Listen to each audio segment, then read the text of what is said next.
Hi, everybody. Welcome back to class. It's Mark, and today is Friday, September the 9th.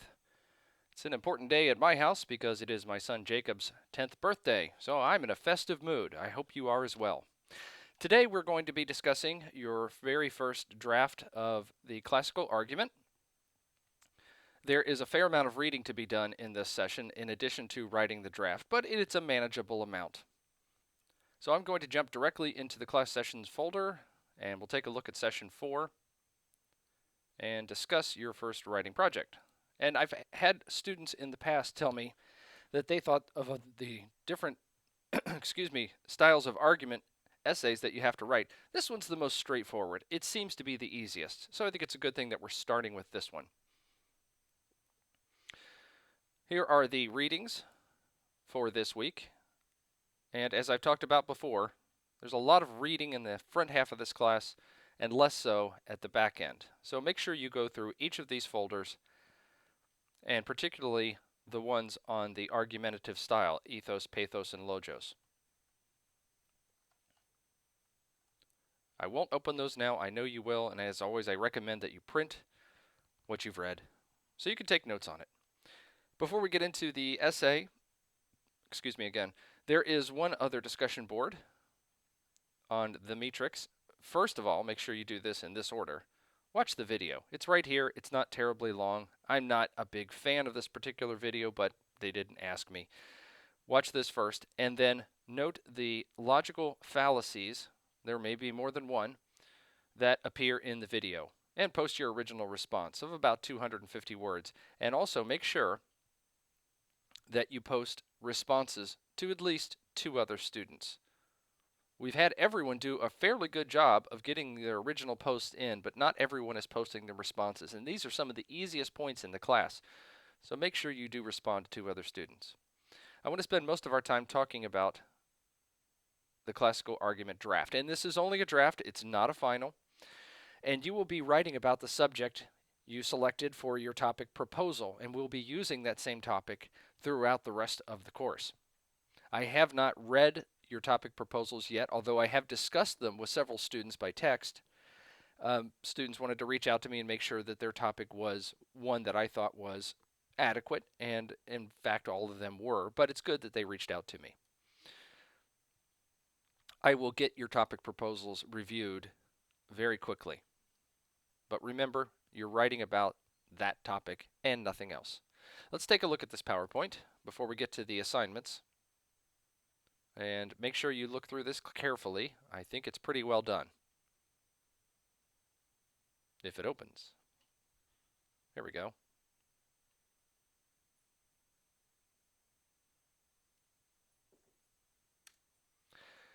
This is a persuasion class, and you are writing persuasive essays, meaning every time you write, the point is to get someone to agree with your point of view or your perspective on the subject that you have selected.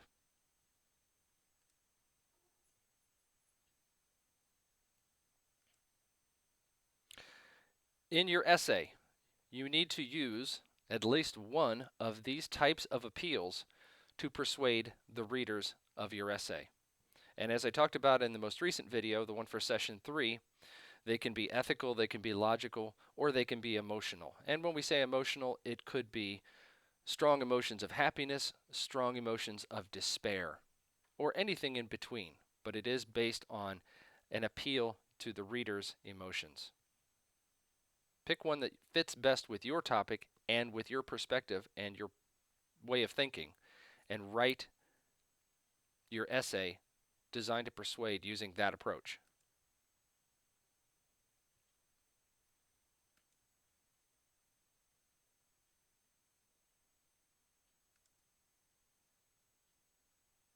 And I showed you some examples in the last video about advertisements using each of these approaches. You might want to revisit that. I'll leave that video up if you want to look through it again.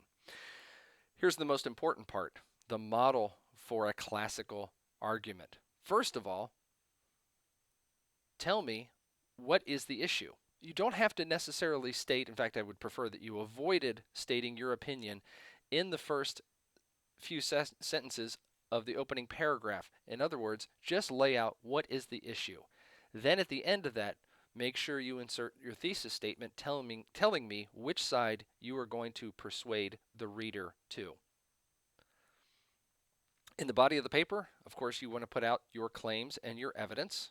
X causes Y, and the reason for that is as follows. Having taught this class in the past, this is the one section that some students have fallen short of, and that is there are two sides to every issue, and of course you're trying to persuade me and everyone who reads your essay to your point of view. But you must also spell out what does the other side, the people who disagree with your perspective, what do they hold on to? And once you've laid it out and do it legitimately and do it accurately, then refute their claims. So if your argument is X causes Y, but other people believe X causes Z, spell that out. Why do they believe that? And then, in a paragraph or so, tell me why they're wrong. Some students have missed that in the past. I know you won't, but make sure you include the other side. And then in the conclusion, make sure you restate your thesis and explain how you have proven your point. And notice at the bottom it says at least 5 sources. You can have more. You can have a longer essay than the minimum length that is required, and we'll get to that in just a minute. But make sure you include at least 5 sources with a works cited page. It must be on a separate page. Make sure you include that. If you have trouble coming up with a citation, text me, or also you can go onto a number of websites like citationmachine.net that will tell you how to insert that. And because you're going to have at least 5 sources, make sure you use quotes from those sources liberally throughout your paper. It's important to tell me what you believe, of course, but it's also important to tell me what other people who are experts in that field also believe. This is more or less a summary of what we just talked about. Your thesis statement, reason number 1, why your side is correct. Reason number 2, why your side is correct. Reason number 3, why your side is correct. And then counter arguments, why the other side is wrong. Always end with a conclusion and works cited. It's a minimum of 1,200 to 1,500 words for your draft, and of course we're only writing an MLA. You can go longer if you feel that you need to. I only have a minimum requirement. I don't have a maximum requirement. How long is 1,200 to 1,500 words? Well, it's going to be at least 4 pages.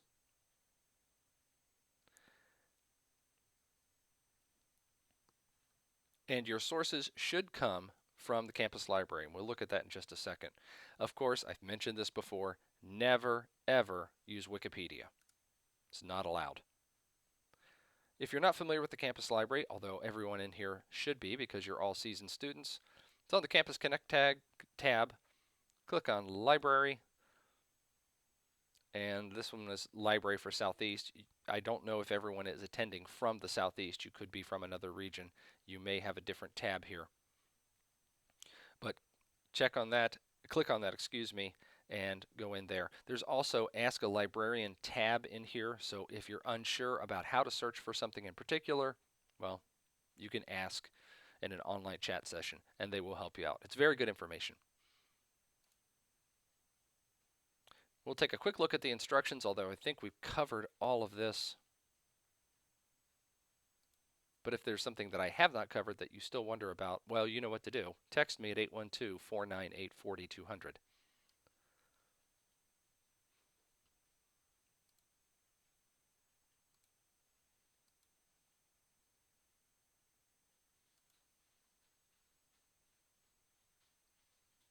The audience for your paper, well, that's me, and that's everyone else in the class, but it's also everyone else that is interested in your issue. So you can tailor what you're going to write to appeal to one or all of those various audiences.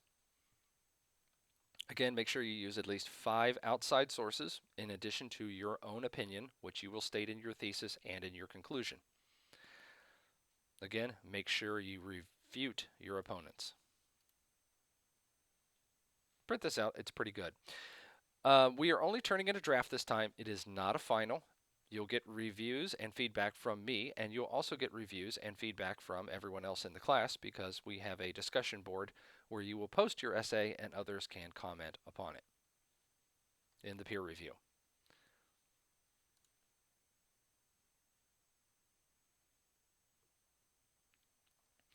I think we may have covered everything, but I want to take one last look around.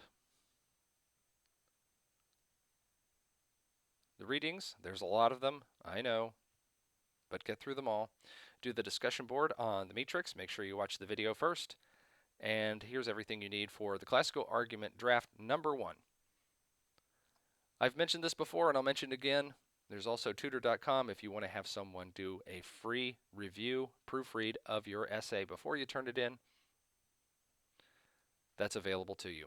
I think that's it for this week. Again, 812-498-4200. Text me anytime. My email address is mstenger and the number 1 at ivtech.edu. If you want to give me a call, it's 800-416-1747. Have a great week, everybody. I'll see you around.